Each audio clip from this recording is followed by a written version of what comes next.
আমার মেয়ে বলে আমার হাতের এই ধনিয়া পাতা ভর্তাটা নাকি বেস্ট। আসসালামু আলাইকুম, কেমন আছেন আপনারা সবাই? চলে আসলাম নতুন আরও একটা রান্নার ভিডিও নিয়ে। ভর্তা করব ধনিয়া পাতা। বেশি করে পেঁয়াজ, রসুন, কাঁচামরিচ নিয়ে অল্প পরিমাণ তেলের মধ্যে দিয়ে এগুলো এখন বাদামি করে ভেজে নেব। দিয়ে দিয়েছি স্বাদ মতো লবণ। খুব সহজভাবে বানানো এই ধনিয়া পাতা ভর্তাটা কিন্তু খেতে কিন্তু মজা।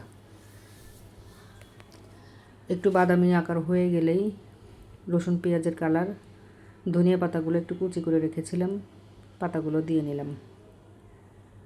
পাতা দিয়ে বেশ কিছুক্ষণ নাড়াচাড়া করে নেব, পাতাটা যতক্ষণ একদম নেতিয়ে না যায় ততক্ষণ পর্যন্ত। তারপরে বাটার পালা, পাটায় নিয়ে এটা বেটে নেব।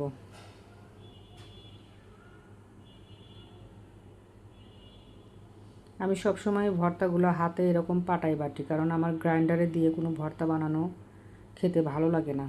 একটু কষ্ট করে পাটায় বেটে ভর্তা বানালে সেই ভর্তা খেতে মনের মধ্যে তৃপ্তি অন্যরকম। পাটায় বাটা ভর্তা